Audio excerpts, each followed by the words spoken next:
Hola amigos, buenas tardes. Desde Tres Puntos Noticias, les recuerdo que trabajamos a tres, son los tres puntos.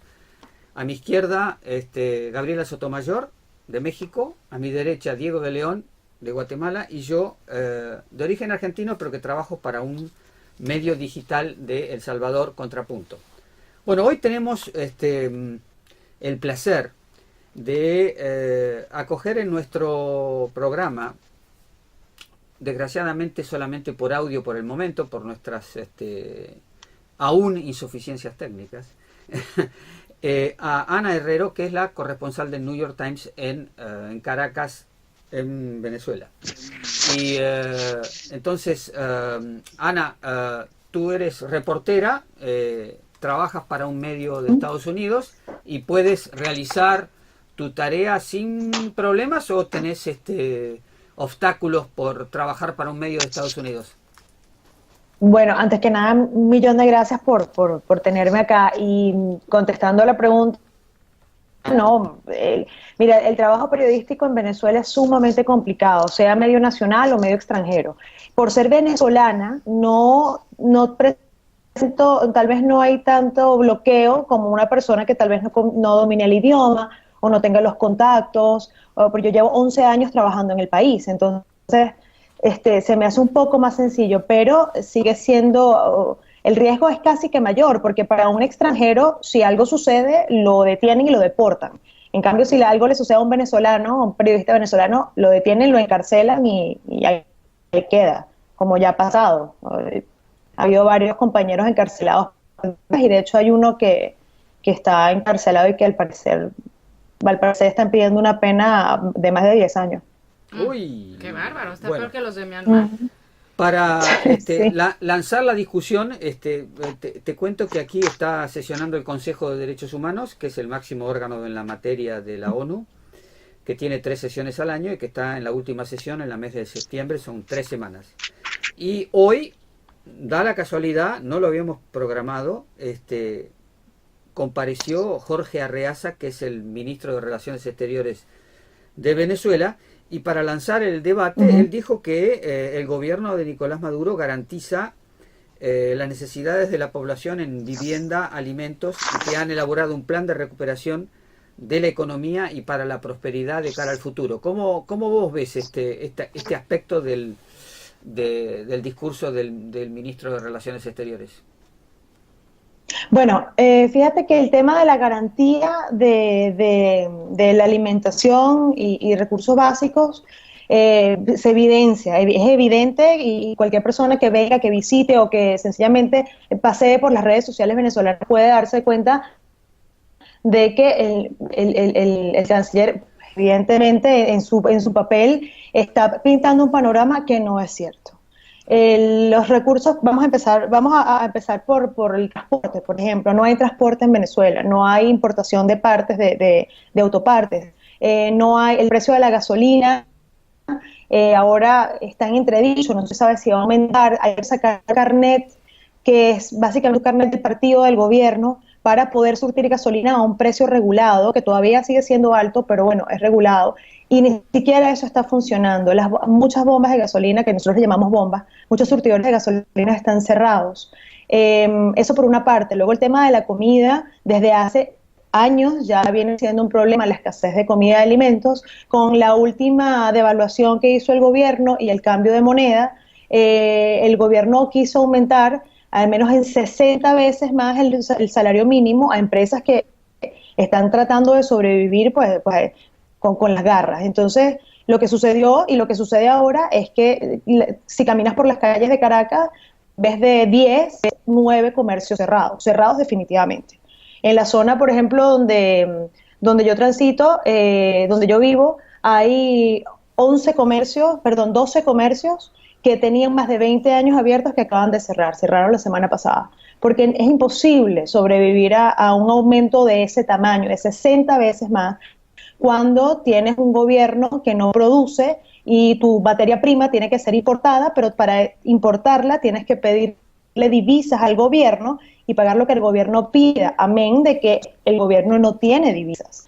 Muy Entonces, complicado. o sea, El panorama es muy complicado, pero para simplificarlo, cuando vas al supermercado, y hay millones de fotografías ahora, de hecho yo tengo varias, vas a ver los anaqueles completamente vacíos. Es un panorama desolador y sumamente, a las personas les pone muy nerviosas porque no saben, y además la proteína, por ejemplo, ha desaparecido. No hay carne, no hay pollo, no hay pescado.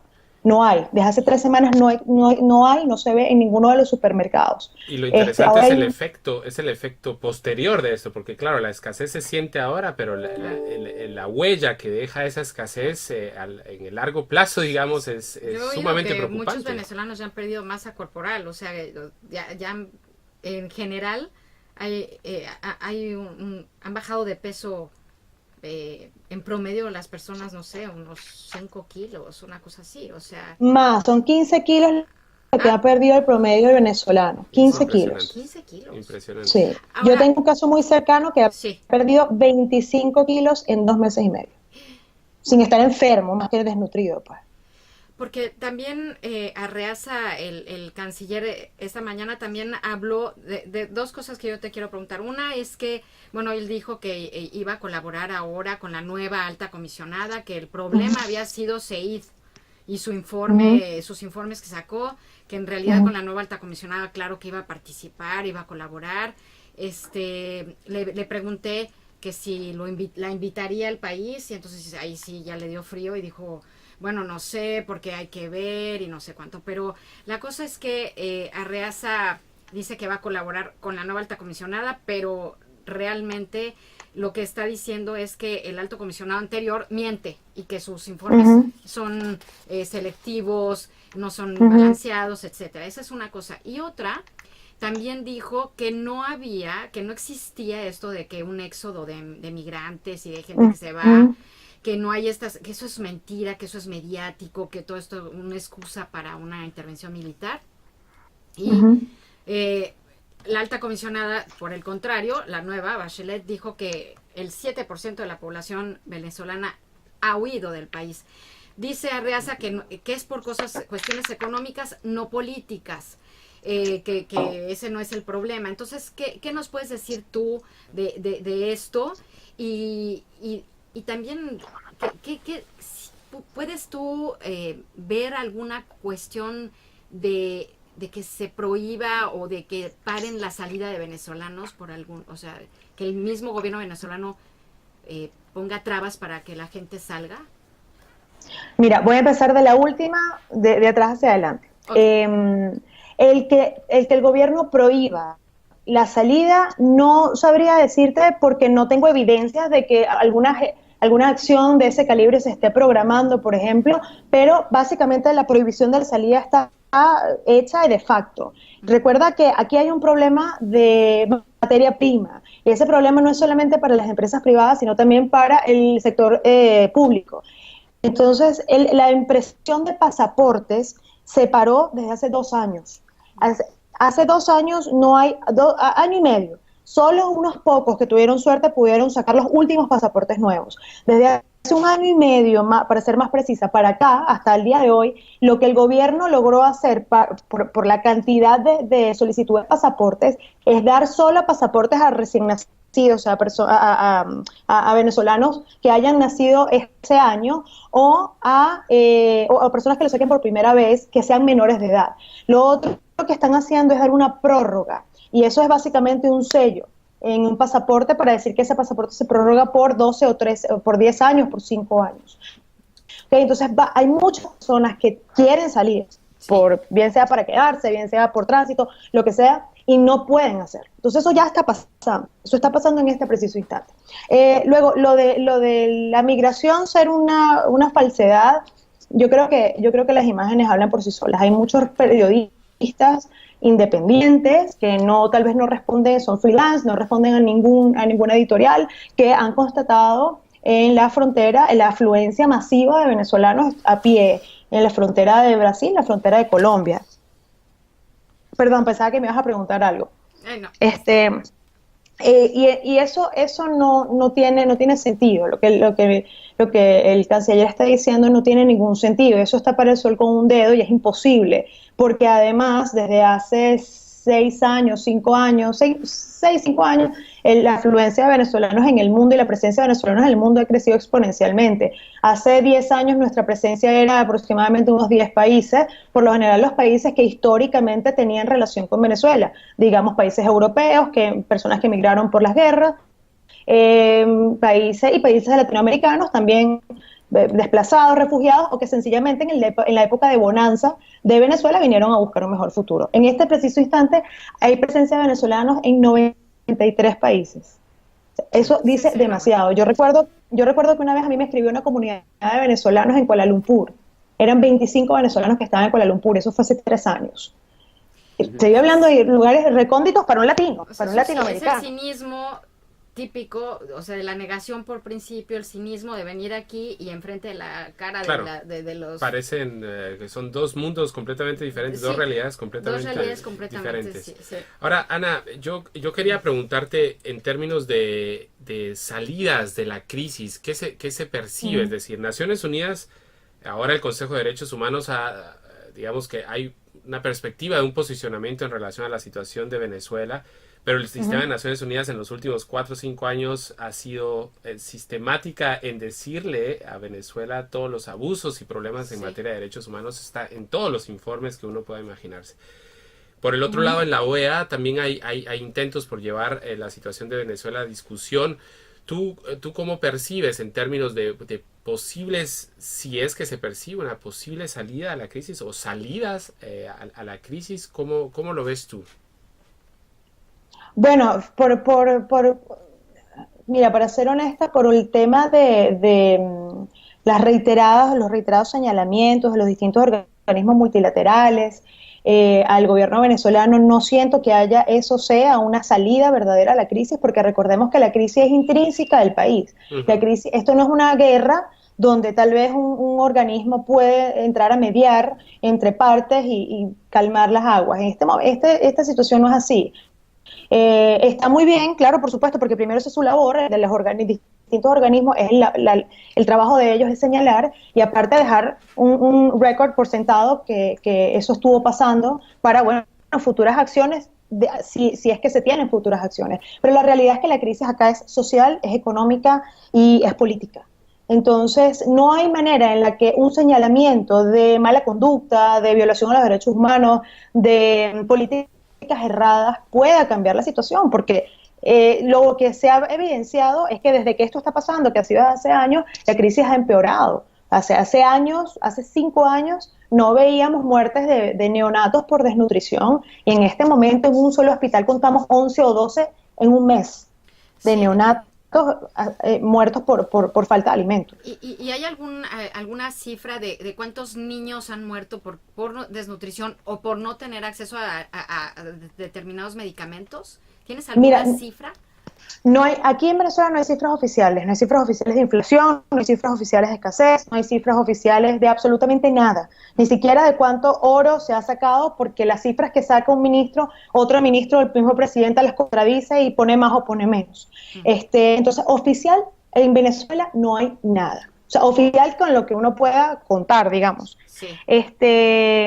Pero sí hay cifras oficiales de fuentes creíbles, de estudios creíbles y de organizaciones muy serias. Por escasez de medicamentos, se hablaba a principios de este año un 95% de los medicamentos, una lista de medicamentos básicos que escaseaban, una lista de 95 medicamentos. O sea, de 95 al 95% estaba faltando. Son anticonvulsivantes, son... No, quería decir que hoy el ministro dijo que le hacían falta 120 millones de dólares para traer las vacunas para los niños. O sea, un estado de la envergadura que era Venezuela, que no tenga forma de conseguir 120 millones de dólares para traer las vacunas, demuestra el grado de la crisis. Con respecto a prohibir la salida de los venezolanos, yo creo que, bueno, nos desayunamos con este tipo de fenómeno ahora, pero podría haber ocurrido ya desde mucho antes. Es decir, esto es la crisis del régimen de partido único. Es un régimen que no tolera la oposición, que no tolera llegar a acuerdos para salir de situaciones de crisis y conseguir que no se corte la asistencia financiera internacional. Si hubiese existido fronteras geográficas que no fueran el mar, ya lo habríamos visto en la Revolución Cubana, En Cuba, digamos, o sea claro. que los cubanos no podían huir en masa porque tenían el mar. Pero ahora que hay un país de régimen de partido único que tiene fronteras terrestres, las cifras son elocuentes, son 2,3 millones creo de oficiales, y desde que Chávez llegó al poder creo que son casi 5 millones. Y además se está dando ya el inicio del mismo fenómeno con Nicaragua. Mi pregunta es, hoy Arreaza le hizo una propuesta de alguna manera a la alta comisionada, es decir, vamos a dar vuelta a la página, nos olvidamos de los supuestos informes que son equivocados, falsos, etcétera, del anterior alto comisionado, y vamos a empezar de cero. Y le hizo una especie de reproche, porque dijo, señora, hoy es el aniversario del golpe de hace 45 años en Chile, golpe que ocasionó el asesinato del papá de la alta comisionada, la detención, la tortura, etcétera, de la misma alta comisionada, etcétera, etcétera. Entonces, él pretendió que lo que ocurrió en Chile hace 45 años es exactamente lo que está ocurriendo en Venezuela actualmente. Lo cual me parece que es una aberración total porque no hay... Es con el intento de asesinato de Maduro, o sea, lo está comparando al de Allende. Qué sé yo. Pero de todas maneras no le ha dado resultado este tipo de razonamiento, porque se ha presentado un proyecto de resolución que va a ser votado y que si sale adelante, bueno, se basa en uno de los informes del alto comisionado, en el último, en el de mes de junio, que ese informe ha sido considerado abominable por el gobierno de Venezuela. Entonces, no creo que esta propuesta de dar vuelta a la página pueda resultar. Y lo interesante de todo esto es que incorpora a Venezuela, con este proyecto de resolución, si sale adelante, incorpora a Venezuela en los países que tienen problemas serios de derechos humanos, y además propone que el alto comisionado, es decir, Michelle Bachelet, prepare un informe para la próxima reunión del Consejo en el marzo del año que viene, donde se propone que ocurra un diálogo interactivo. Diálogo interactivo quiere decir, convocan un día al Consejo y le dicen, vamos a debatir hoy sobre la situación en Venezuela a partir del informe de la alta comisionada. O sea, va a entrar en la problemática de países que tienen graves problemas de derechos humanos, lo que hasta ahora impidieron, porque los cálculos diplomáticos de los países que tenían que presentar el proyecto de resolución decían que Venezuela, que forma parte del Consejo de Derechos Humanos, tenía la cantidad de votos necesarios para impedir que este proyecto de resolución prospere. Vamos a ver ahora si avanza. Mi pregunta sería un poco cuál es el estado de la oposición, porque para salir de esta situación de crisis, si hubiera un grado de honestidad y de asumir la realidad como es, tendría que haber una situación de acuerdo con la oposición, pero la oposición tengo entendido que está dividida y además bastante dispersa. ¿Cómo ves vos la cuestión de la oposición en el marco de la crisis en Venezuela? Bueno, la oposición en este momento yo podría decir que es inexistente. Inexistente no porque no haya oposición al gobierno, si la hay. De hecho, la mayoría de los ciudadanos, sorprendentemente, aunque acaba de haber elecciones y fue reelecto Nicolás Maduro, se oponen a lo que está pasando. Pero oposición política como tal, conformada, está completa, es algo que no existe. Ellos no solamente están divididos, sino que también dentro de su mismo núcleo hay guerras por el poder, por quién va a asumir el control de esto una vez que Nicolás Maduro se vaya o pase o suceda lo que tenga que suceder y bueno, él salga del poder, o sencillamente hasta las próximas elecciones, si es que hay próximas elecciones.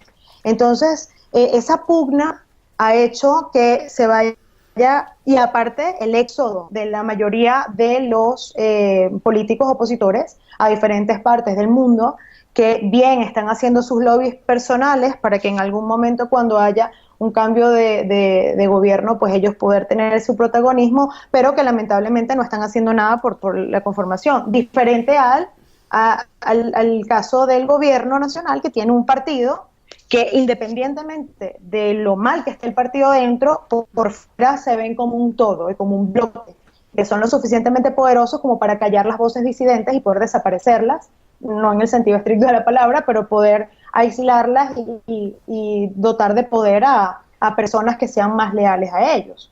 Entonces, el tema, y aparte, hay acusaciones que no han sido confirmadas, pero hay fuentes, muy buenas fuentes, que indican y que me han indicado que hay personas dentro de la oposición que están aliadas con el gobierno y que sirven de chivos expiatorios para el gobierno nacional. Que vista ciertas actitudes de ciertos políticos, hay cosas que no se entienden. Por ejemplo, ha habido... ¿Sabes que en este momento hay una fiscalía en el exilio y un tribunal supremo en el exilio? Hay como un universo paralelo, hay dos estados. Un estado en el exilio y un estado aquí en Venezuela. Bueno, el TSJ en el exilio envió una comunicación a la Asamblea Nacional, que ahora tiene un presidente que fuentes señalan que es muy cercano a Nicolás Maduro y al gobierno, envió la comunicación indicando que Nicolás Maduro debería ser juzgado por el caso de corrupción de Odebrecht, que tenían suficientes pruebas y que necesitaban, y la Asamblea, en ese caso, como legítima Asamblea Nacional, debía aceptar el fallo y debía votar a favor o en contra. Ellos nunca votaron. Ellos votaron después de una larga presión de las personas y de mucha crítica de los ciudadanos, y votaron, te estoy hablando, de casi un mes después. Nadie se explicaba cómo esto podía suceder, porque ahí es donde tú ves la separación de ideas. ¿Qué es lo que quieren hacer con el gobierno? Nadie sabe. Bien. Y bueno, la crisis política es profunda, pero lo que sí ha quedado en evidencia es la crisis humanitaria. Y uno de los aspectos claves de la resolución que se quiere pasar es pedirle al gobierno de Nicolás Maduro que abra las puertas a asistencia humanitaria, sobre todo para abastecer de alimentos a niños, ancianos, que realmente la están pasando muy mal. Tú, en esa perspectiva, ¿quiénes verías como factible, como estados que estarían dispuestos a aportar esa ayuda humanitaria? ¿Hay algún indicio al respecto? Porque sí, no podría entrar la Cruz Roja Internacional, digamos, no es un conflicto armado, digamos. Bueno, pero no es un conflicto armado, pero por la calidad de crisis y por la migración, ACNUR y Médicos Sin Fronteras, por ejemplo, podrían plantearse entrar, y por la decaída del venezolano, ¿sabes? De la salud del venezolano, lo que es Cruz Roja, es Médicos Sin Fronteras y ACNUR podrían intervenir. O sea, está el panorama al menos para que lo puedan estudiar, a pesar de que no haya una guerra.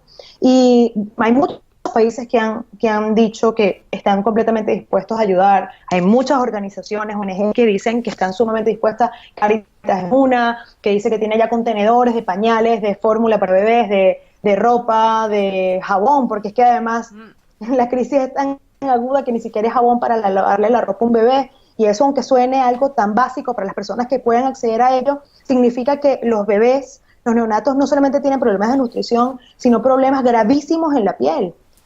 Tan graves que las infecciones llegan al punto de hacer que puedan fallecer, porque es que además no hay medicamentos y no hay antibióticos. Claro. Una tontería como el jabón puede terminar en una fatalidad aquí en el país.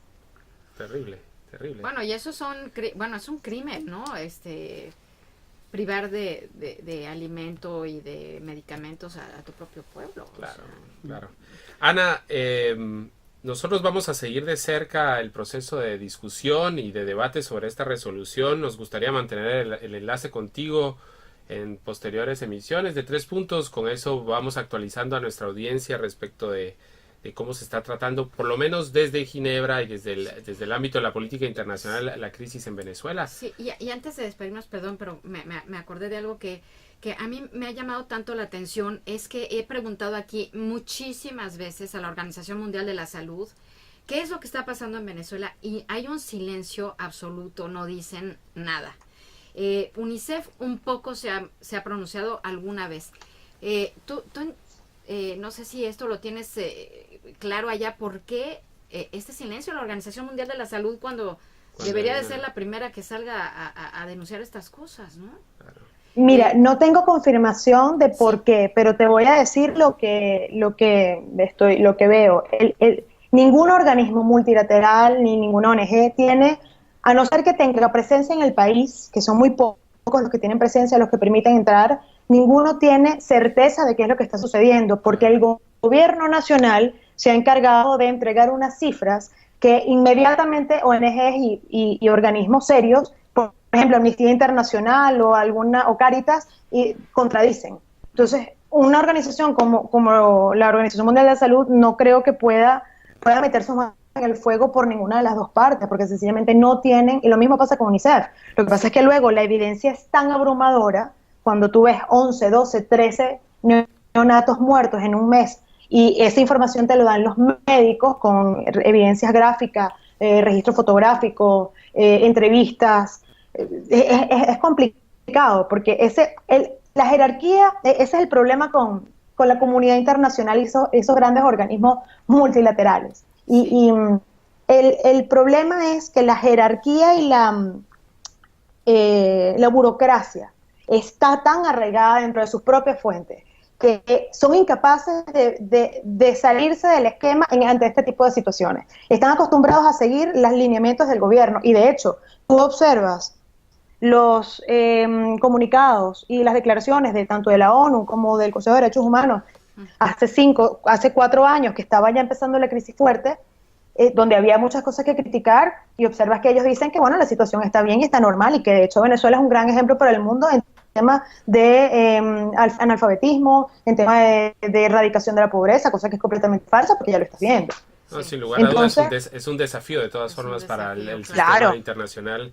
Y hay una cuota de responsabilidad que también deben asumir, es decir, porque hasta ahora se está hablando.